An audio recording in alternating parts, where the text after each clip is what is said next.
Welcome to Voice of the Pages, The Adventures of Sherlock Holmes, by Arthur Conan Doyle. The Adventure of the Blue Carbuncle. I had called upon my friend Sherlock Holmes upon the second morning after Christmas, with the intention of wishing him the compliments of the season. He was lounging upon the sofa in a purple dressing gown, a pipe rack within his reach upon the right, and a pile of crumpled morning papers, evidently newly studied, near at hand. Beside the couch was a wooden chair, and on the angle of the back hung a very seedy and disreputable hard felt hat, much the worse for wear and cracked in several places. A lens and a forceps lying upon the seat of the chair suggested that the hat had been suspended in this manner for the purpose of examination. "You are engaged," said I. "Perhaps I interrupt you." "Not at all. I am glad to have a friend with whom I can discuss my results. The matter is a perfectly trivial 1 inch." He jerked his thumb in the direction of the old hat, but there are points in connection with it which are not entirely devoid of interest and even of instruction. I seated myself in his armchair and warmed my hands before his crackling fire, for a sharp frost had set in, and the windows were thick with the ice crystals. "I suppose," I remarked, "that, homely as it looks, this thing has some deadly story linked onto it, that it is the clue which will guide you in the solution of some mystery and the punishment of some crime." No crime," said Sherlock Holmes, laughing. "Only one of those whimsical little incidents which will happen when you have 4 million human beings all jostling each other within the space of a few square miles. Amid the action and reaction of so dense a swarm of humanity, every possible combination of events may be expected to take place, and many a little problem will be presented which may be striking and bizarre without being criminal. We have already had experience of such. So much so," I remarked, "that of the last 6 cases which I have added to my notes, 3 have been entirely free of any legal crime." "Precisely. You allude to my attempt to recover the Irene Adler papers, to the singular case of Miss Mary Sutherland, and to the adventure of the man with the twisted lip. Well, I have no doubt that this small matter will fall into the same innocent category. You know Peterson, the commissionaire?" "Yes. It is to him that this trophy belongs." "It is his hat." No, he found it. Its owner is unknown. I beg that you will look upon it not as a battered billycock, but as an intellectual problem. And, first, as to how it came here. It arrived upon Christmas morning, in company with a good fat goose, which is, I have no doubt, roasting at this moment in front of Peterson's fire. The facts are these. About 4 o'clock on Christmas morning, Peterson, who, as you know, is a very honest fellow, was returning from some small jollification and was making his way homeward down Tottenham Court Road. In front of him he saw, in the gaslight, a tallish man, walking with a slight stagger and carrying a white goose slung over his shoulder. As he reached the corner of Goodge Street, a row broke out between the stranger and a little knot of roughs. One of the latter knocked off the man's hat, on which he raised a stick to defend himself, and, swinging it over his head, smashed the shop window behind him. Peterson had rushed forward to protect the stranger from his assailants, but the man, shocked at having broken the window, and seeing an official-looking person in uniform rushing towards him, dropped his goose, took to his heels, and vanished amid the labyrinth of small streets which lie at the back of Tottenham Court Road. The roughs had also fled at the appearance of Peterson, so that he was left in possession of the field of battle, and also of the spoils of victory in the shape of this battered hat and a most unimpeachable Christmas goose, which surely he restored to their owner. My dear fellow, there lies the problem.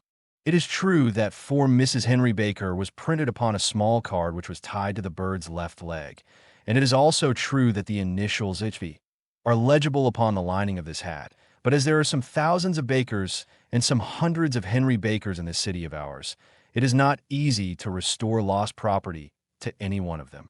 What then did Peterson do? He brought round both hat and goose to me on Christmas morning, knowing that even the smallest problems are of interest to me. The goose we retained until this morning, when there were signs that, in spite of the slight frost, it would be well that it should be eaten without unnecessary delay. Its finder has carried it off, therefore, to fulfill the ultimate destiny of a goose, while I continued to retain the hat of the unknown gentleman who lost his Christmas dinner. Did he not advertise? No. Then, what clue could you have as to his identity? Only as much as we can deduce. From his hat. Precisely. But you are joking. What can you gather from this old battered felt? Here is my lens. You know my methods. What can you gather yourself as to the individuality of the man who has worn this article? I took the tattered object in my hands and turned it over rather ruefully. It was a very ordinary black hat of the usual round shape, hard and much the worse for wear. The lining had been of red silk, but was a good deal discolored. There was no maker's name, but as Holmes had remarked, the initials H.B. were scrawled upon one side. It was pierced in the brim for a hat secure, but the elastic was missing. For the rest, it was cracked, exceedingly dusty, and spotted in several places, although there seemed to have been some attempt to hide the discolored patches by smearing them with ink. "I can see nothing," said I, handing it back to my friend. "On the contrary, Watson, you can see everything. You fail, however, to reason from what you see. You are too timid in drawing your inferences. Then, pray tell me what it is that you can infer from this hat." He picked it up and gazed at it in the peculiar introspective fashion which was characteristic of him. "It is perhaps less suggestive than it might have been," he remarked. "And yet there are a few inferences which are very distinct, and a few others which represent at least a strong balance of probability.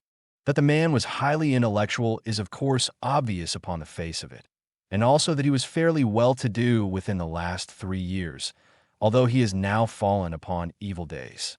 He had foresight, but has less now than formerly, pointing to a moral retrogression, which, when taken with the decline of his fortunes, seems to indicate some evil influence, probably drink, at work upon him. This may account also for the obvious fact that his wife has ceased to love him. My dear Holmes, he has, however, retained some degree of self-respect," he continued, disregarding my remonstrance. "He is a man who leads a sedentary life, goes out little, is out of training entirely, is middle-aged, has grizzled hair which he has cut within the last few days, and which he anoints with lime cream. These are the more patent facts which are to be deduced from his hat. Also, by the way, that it is extremely improbable that he has gas laid on in his house." "You are certainly joking, Holmes." "Not in the least. Is it possible that even now, when I give you these results, you are unable to see how they are attained? I have no doubt that I am very stupid, but I must confess that I am unable to follow you. For example, how did you deduce that this man was intellectual?" For answer, Holmes clapped the hat upon his head. It came right over the forehead and settled upon the bridge of his nose. "It is a question of cubic capacity," said he. "A man with so large a brain must have something in it. The decline of his fortunes, then? This hat is 3 years old. These flat brims curled at the edge came in then. It is a hat of the very best quality. Look at the band of ribbed silk and the excellent lining. If this man could afford to buy so expensive a hat 3 years ago, and has had no hat since, then he has assuredly gone down in the world. Well, that is clear enough, certainly. But how about the foresight and the moral retrogression?" Sherlock Holmes laughed. "Here is the foresight," said he, putting his finger upon the little disc and loop of the hat secure. "They are never sold upon hats. If this man ordered one, it is a sign of a certain amount of foresight, since he went out of his way to take this precaution against the wind. But since we see that he has broken the elastic and has not troubled to replace it, it is obvious that he has less foresight now than formerly, which is a distinct proof of a weakening nature. On the other hand, he has endeavored to conceal some of these stains upon the felt by daubing them with ink, which is a sign that he has not entirely lost his self-respect. Your reasoning is certainly plausible. The further points, that he is middle-aged, that his hair is grizzled, that it has been recently cut, and that he uses lime cream, are all to be gathered from a close examination of the lower part of the lining. The lens discloses a large number of hair ends, clean cut by the scissors of the barber. They all appear to be adhesive, and there is a distinct odor of lime cream. This dust, you will observe, is not the gritty, gray dust of the street, but the fluffy brown dust of the house, showing that it has been hung up indoors most of the time, while the marks of moisture upon the inside are proof positive that the wearer perspired very freely and could therefore hardly be in the best of training. But his wife, you said that she had ceased to love him. This hat has not been brushed for weeks. When I see you, my dear Watson, with a week's accumulation of dust upon your hat, and when your wife allows you to go out in such a state, I shall fear that you also have been unfortunate enough to lose your wife's affection. But he might be a bachelor. Nay, he was bringing home the goose as a peace offering to his wife. Remember the card upon the bird's leg. You have an answer to everything. But how on earth do you deduce that the gas is not laid on in his house? One tallow stain, or even two, might come by chance, but when I see no less than 5, I think that there can be little doubt that the individual must be brought into frequent contact with burning tallow, walks upstairs at night, probably with his hat in one hand and a guttering candle in the other. Anyhow, he never got tallow stains from a gas jet. Are you satisfied? Well, it is very ingenious, said I, laughing. But since, as you said just now, there's been no crime committed and no harm done save the loss of goose, all this seems to be rather a waste of energy. Sherlock Holmes had opened his mouth to reply, when the door flew open, and Peterson, the commissionaire, rushed into the apartment with flushed cheeks and the face of a man who was dazed with astonishment. "The goose, Mr. Holmes." "The goose, sir," he gasped. What of it, then? Has it returned to life and flapped off through the kitchen window?" Holmes twisted himself round upon the sofa to get a fairer view of the man's excited face. "See here, sir. See what my wife found in its crop."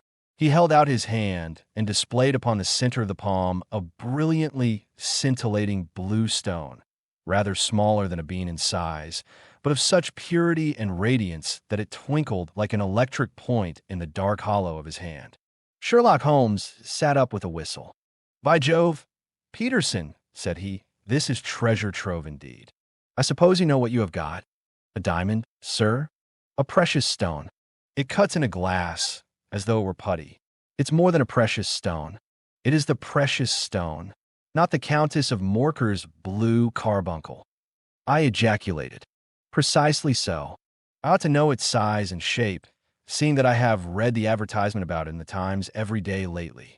It is absolutely unique, and its value can only be conjectured, but the reward offered of £1,000 is certainly not within a 20th part of the market price." £1,000! Great Lord of mercy! The commissionaire plumped down into a chair and stared from one to the other of us. "That is the reward, and I have reason to know that there are sentimental considerations in the background which would induce the Countess to part with half her fortune if she could but recover the gem.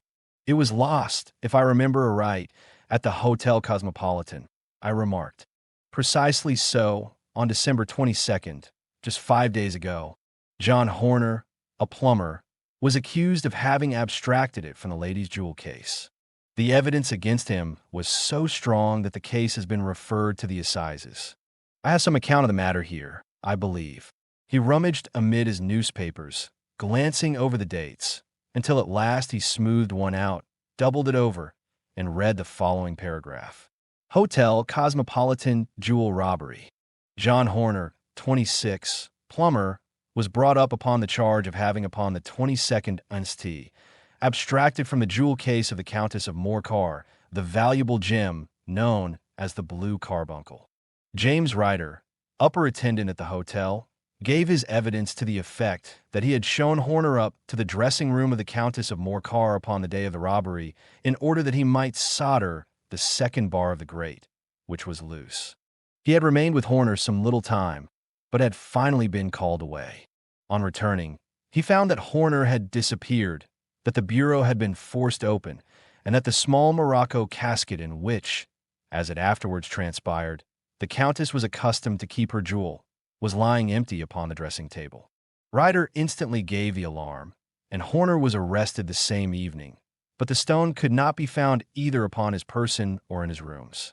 Catherine Cusack, maid to the Countess, deposed to having heard Ryder's cry of dismay on discovering the robbery, and to having rushed into the room, where she found matters as described by the last witness. Inspector Bradstreet, B Division, gave evidence as to the arrest of Horner, who struggled frantically and protested his innocence in the strongest terms. Evidence of a previous conviction for robbery having been given against the prisoner, the magistrate refused to deal summarily with the offense, but referred it to the assizes. Horner, who had shown signs of intense emotion during the proceedings, fainted away at the conclusion and was carried out of court. So much for the police court, said Holmes thoughtfully, tossing aside the paper. The question for us now to solve is the sequence of events leading from a rifled jewel case at one end to the crop of a goose in Tottenham Court Road at the other. You see, Watson, our little deductions have suddenly assumed a much more important and less innocent aspect. Here is the stone. The stone came from the goose, and the goose came from Mr. Henry Baker, the gentleman with the bad hat and all the other characteristics with which I have bored you. So now we must set ourselves very seriously to finding this gentleman and ascertaining what part he has played in this little mystery. To do this, we must try the simplest means first, and these lie undoubtedly in an advertisement in all the evening papers. If this fail, I shall have recourse to other methods. What will you say? Give me a pencil and that slip of paper. Now then, found at the corner of Goodge Street, a goose and a black felt hat. Mr. Henry Baker can have the same by applying at 6:30 this evening at 221B Baker Street. That is clear and concise. Very. But will he see it? Well, he is sure to keep an eye on the papers, since, to a poor man, the loss was a heavy one. He was clearly so scared by his mischance in breaking the window and by the approach of Peterson that he thought of nothing but flight, but since then he must have bitterly regretted the impulse which caused him to drop his bird. Then, again, the introduction of his name will cause him to see it, for everyone who knows him will direct his attention to it. Here you are, Peterson, run down to the advertising agency and have this put in the evening papers. In which, sir? Oh, in the Globe, Star, Pall Mall, St. James's Gazette, Evening News, Standard, Echo, and any others that occur to you. Very well, sir. And this stone? Ah, yes, I shall keep the stone. Thank you. And, I say, Peterson, just buy a goose on your way back and leave it here with me, for we must have one to give to this gentleman in place of the one which your family is now devouring. When the commissionaire had gone, Holmes took up the stone and held it against the light. It's a bonny thing, said he. Just see how it glints and sparkles. Of course, it is a nucleus and focus of crime. Every good stone is. They are the devil's pet baits. In the larger and older jewels, every facet may stand for a bloody deed. This stone is not yet 20 years old. It was found in the banks of the Amoy River in southern China and is remarkable in having every characteristic of the carbuncle, save that it is blue in shade instead of ruby red. In spite of its youth, it is already a sinister history. There have been 2 murders, a vitriol throwing, a suicide, and several robberies brought about for the sake of this 40-grain weight of crystallized charcoal. Who would think that so pretty a toy would be a purveyor to the gallows and the prison? I'll lock it up in my strong box now and drop a line to the Countess to say that we have it. Do you think that this man Horner is innocent? I cannot tell. Well, then, do you imagine that this other one, Henry Baker, had anything to do with the matter? It is, I think, much more likely that Henry Baker is an absolutely innocent man who had no idea that the bird which he was carrying was of considerably more value than if it were made of solid gold. That, however, I shall determine by a very simple test if we have an answer to our advertisement. And you can do nothing until then? Nothing. In that case, I shall continue my professional round. But I shall come back in the evening at the hour you have mentioned, for I should like to see the solution of so tangled a business. Very glad to see you. Edina Sivan. There's a woodcock, I believe. By the way, in view of recent occurrences, perhaps I ought to ask Mrs. Hudson to examine its crop. I had been delayed at a case, and it was a little after 6:30 when I found myself in Baker Street once more. As I approached the house, I saw a tall man in a Scotch bonnet with a coat which was buttoned up to his chin waiting outside in the bright semicircle which was thrown from the fanlight. Just as I arrived, the door was opened, and we were shown up together to Holmes' room. "Mr. Henry Baker, I believe," said he. rising from his armchair and greeting his visitor with the easy air of geniality which he could so readily assume. "Pray take this chair by the fire, Mr. Baker. It is a cold night, and I observe that your circulation is more adapted for summer than for winter. Ah, Watson, you have just come at the right time. Is that your hat, Mr. Baker?"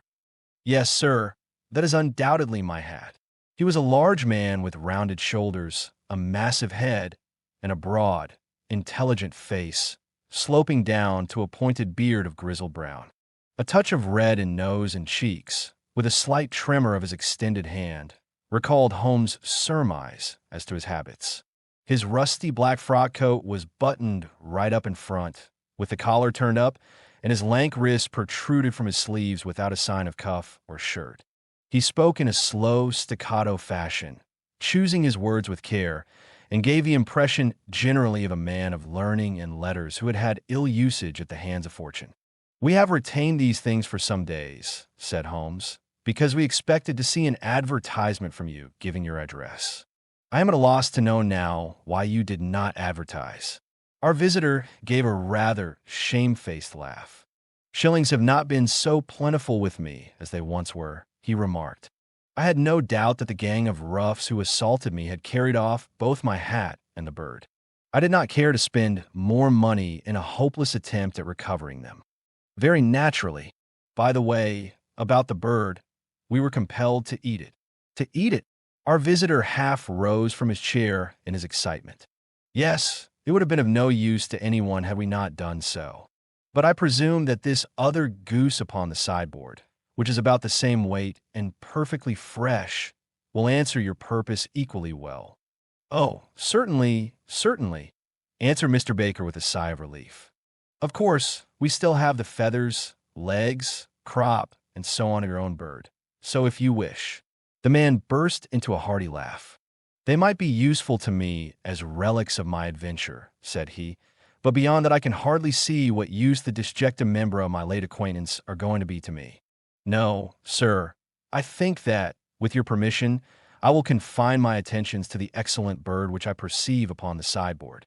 Sherlock Holmes glanced sharply across at me, with a slight shrug of his shoulders. "There is your hat, then, and there your bird," said he. "By the way, would it bore you to tell me where you got the other one from? I am somewhat of a fowl fancier, and I have seldom seen a better-grown goose." "Certainly, sir," said Baker, who had risen and tucked his newly gained property under his arm. "There are few of us who frequent the Alpha Inn, near the museum. We are to be found in the museum itself during the day, you understand. This year our good host, Windigate by name, instituted a goose club, by which, on consideration of some few pence every week, we were each to receive a bird at Christmas. My pence were duly paid, and the rest is familiar to you.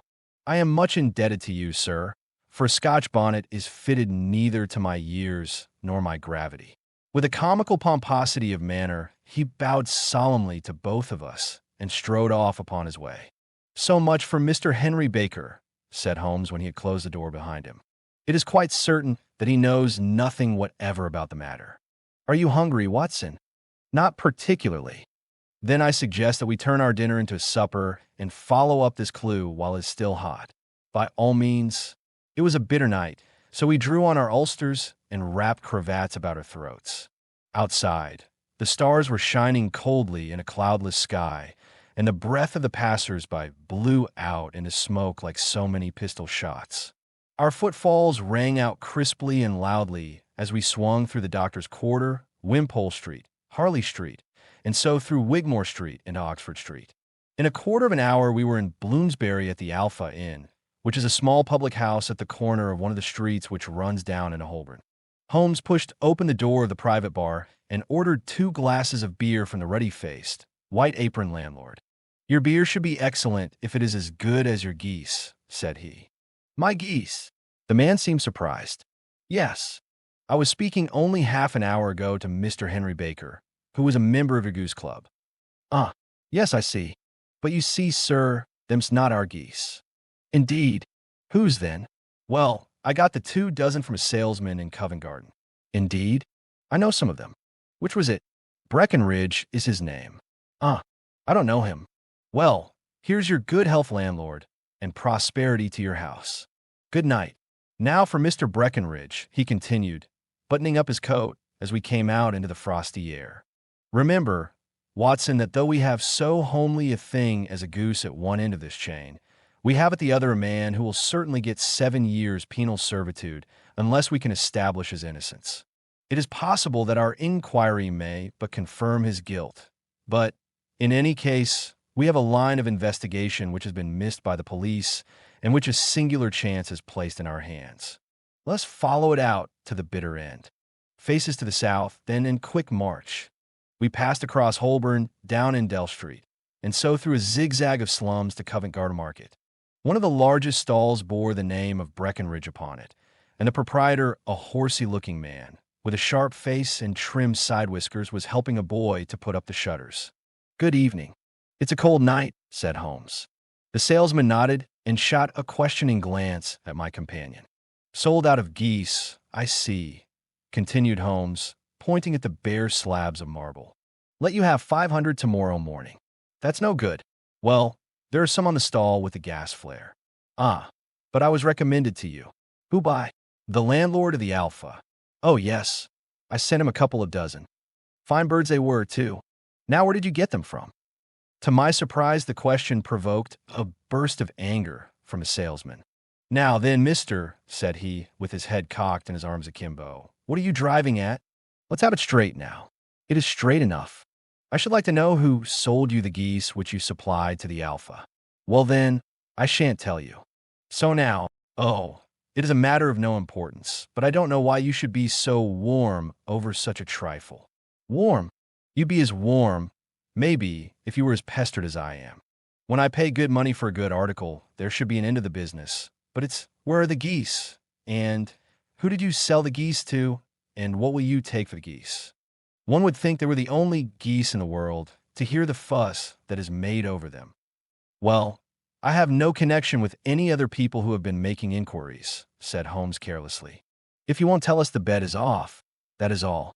But I'm always ready to back my opinion on a matter of fowls, and I have a fiver on it that the bird I ate is country bred." "Well, then, you've lost your fiver, for it's town bred," snapped the salesman. "It's nothing of the kind. I say it is. I don't believe it. Do you think you know more about fowls than I, who have handled them ever since I was a nipper? I tell you, all those birds that went to the Alpha were town bred. You'll never persuade me to believe that. Will you bet, then? It's merely taking your money, for I know that I am right. But I'll have a sovereign on with you, just to teach you not to be obstinate." The salesman chuckled grimly. "Bring me the books, Bill," said he.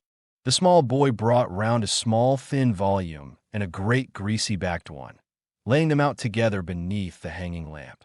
"Now then, Mr. Cocksure," said the salesman, "I thought that I was out of geese, but before I finish you'll find that there is still one left in my shop.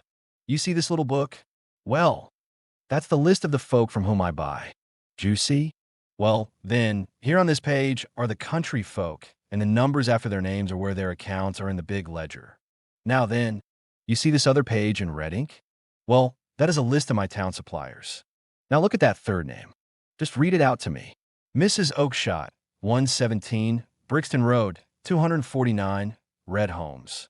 Quite so. Now turn that up in the ledger." Holmes turned to the page indicated. "Here you are, Mrs. Oakshott, 117, Brixton Road, egg and poultry supplier. Now then, what's the last entry? December 22nd. 24 geese at sevens. 60. Quite so. There you are. And underneath, sold to Mr. Windigate of the Alpha at 12s. What have you to say now?" Sherlock Holmes looked deeply chagrined.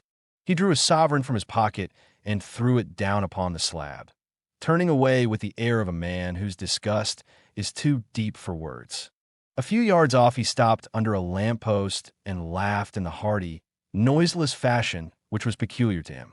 When you see a man with whiskers of that cut and the pink un protruding out of his pocket, you can always draw him by a bet, said he.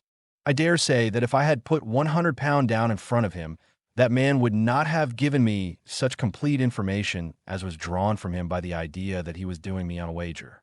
Well, Watson, we are, I fancy, nearing the end of our quest, and the only point which remains to be determined is whether we should go on to this Mrs. Oakshott tonight, or whether we should reserve it for tomorrow.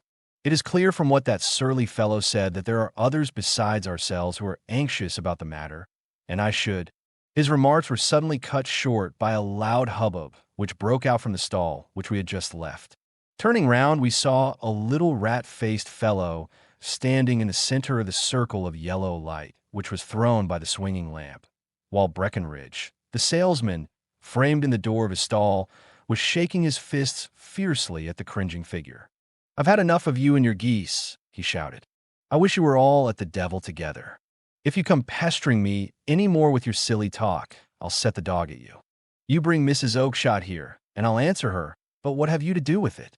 Did I buy the geese off you?" "No, but one of them was mine all the same," whined the little man. "Well, then, ask Mrs. Oakshott for it. She told me to ask you." "Well, you can ask the King of Prussia, for all I care. I've had enough of it. Get out of this." He rushed fiercely forward, and the inquirer flitted away into the darkness. "Huh, this may save us a visit to Brixton Road," whispered Holmes. "Come with me, and we will see what is to be made of this fellow." Striding through the scattered knots of people who lounged round the flaring stalls, my companion speedily overtook the little man and touched him upon the shoulder. He sprang round, and I could see in the gaslight that every vestige of color had been driven from his face. "Who are you, then? What do you want?" he asked in a quavering voice. "You will excuse me," said Holmes blandly, "but I could not help overhearing the questions which you put to the salesman just now. I think that I could be of assistance to you." "You? Who are you? How could you know anything of the matter?" "My name is Sherlock Holmes. It is my business to know what other people don't know. But you can know nothing of this." "Excuse me, I know everything of it.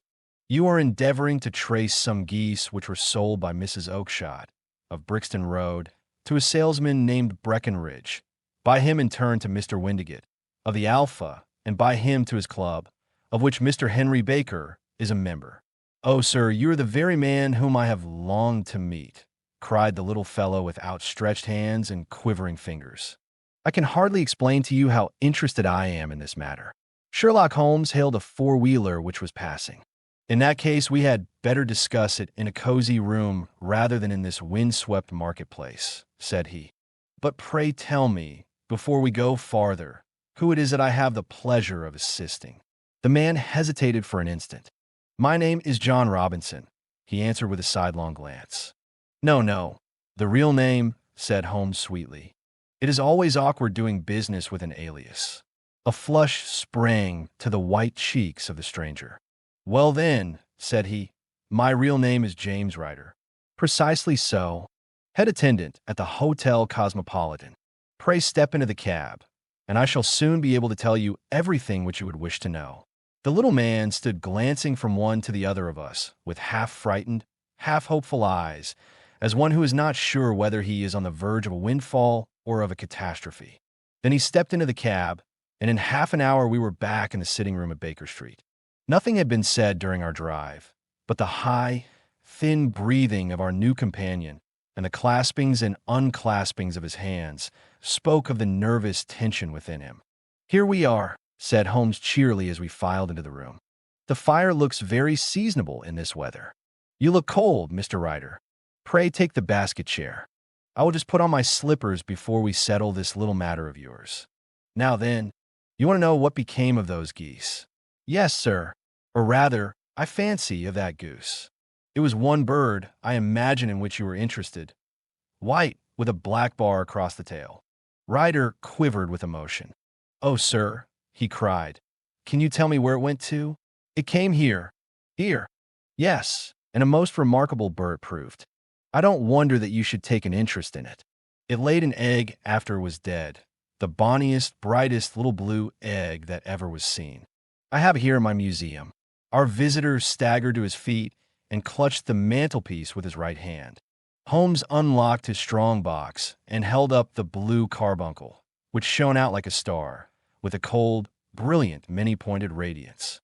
Ryder stood glaring with a drawn face, uncertain whether to claim or to disown it. "The game's up, Ryder," said Holmes quietly. "Hold up, man, or you'll be into the fire." Give him an arm back in his chair, Watson. He's not got blood enough to go in for felony with impunity. Give him a dash of brandy. So, now he looks a little more human. What a shrimp it is, to be sure. For a moment he had staggered and nearly fallen, but the brandy brought a tinge of color into his cheeks, and he sat staring with frightened eyes at his accuser. I have almost every link in my hands and all the proofs which I could possibly need, so there is little which you need tell me. Still, that little may as well be cleared up to make the case complete. You had heard, writer, of this blue stone of the Countess of Morkers? It was Catherine Cusack who told me of it, said he in a crackling voice. I see. Her ladyship's waiting maid. Well, the temptation of sudden wealth so easily acquired was too much for you, as it has been for better men before you. But you were not very scrupulous in the means you used. It seems to me, writer, that there is the making of a very pretty villain in you. You knew that this man Horner, the plumber, had been concerned in some such matter before, and that suspicion would rest the more readily upon him. What did you do, then? You made some small job in my lady's room.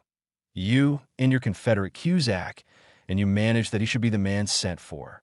Then, when he had left, you rifled the jewel case, raised the alarm, and had this unfortunate man arrested. You then, Ryder threw himself down suddenly upon the rug and clutched at my companion's knees. For God's sake, have mercy, he shrieked. Think of my father, of my mother. It would break their hearts. I never went wrong before. I never will again. I swear it. I'll swear it on a Bible. Oh, don't bring it into court. For Christ's sake, don't. Get back into your chair, said Holmes sternly. It is very well to cringe and crawl now, but you thought little enough of this poor Horner in the dock for a crime of which he knew nothing. I will fly, Mr. Holmes. I will leave the country, sir. Then the charge against him will break down. We will talk about that. And now let us hear a true account of the next act. How came the stone into the goose? And how came the goose into the open market? Tell us the truth, for there lies your only hope of safety. Ryder passed his tongue over his parched lips. I will tell you it just as it happened, sir, said he. When Horner had been arrested, it seemed to me that it would be best for me to get away with the stone at once, for I did not know at what moment the police might not take it into their heads to search me in my room. There was no place about the hotel where it would be safe. I went out, as if on some commission, and I made for my sister's house. She had married a man named Oakshott and lived in Brixton Road, where she fattened fowls for the market. All the way there, every man I met seemed to me to be a policeman or a detective, and for all that it was a cold night, the sweat was pouring down my face before I came to the Brixton Road. My sister asked me what was the matter and why I was so pale, but I told her that I had been upset by the jewel robbery at the hotel. Then I went into the backyard and smoked a pipe and wondered what it would be best to do.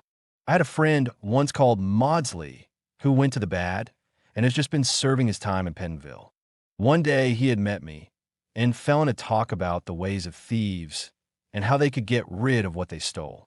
I knew that he would be true to me, for I knew one or two things about him. So I made up my mind to go right on to Kilburn, where he lived, and take him into my confidence. He would show me how to turn the stone into money, but how to get to him in safety. I thought of the agonies I had gone through in coming from the hotel. I might at any moment be seized and searched, and there would be the stone in my waistcoat pocket. I was leaning against the wall at the time and looking at the geese which were waddling about round my feet, and suddenly an idea came into my head, which showed me how I could beat the best detective that ever lived. My sister had told me some weeks before that I might have the pick of her geese for a Christmas present, and I knew that she was always as good as her word. I would take my goose now, and in it I would carry my stone to Kilburn. There was a little shed in the yard, and behind this I drove one of the birds, a fine big one, white with a bar tail. I caught it, and prying its bill open, I thrust the stone down its throat as far as my finger could reach. The bird gave a gulp, and I felt the stone pass along its gullet and down into its crop. But the creature flapped and struggled, and out came my sister to know what was the matter. As I turned to speak to her, the brute broke loose and fluttered off among the others.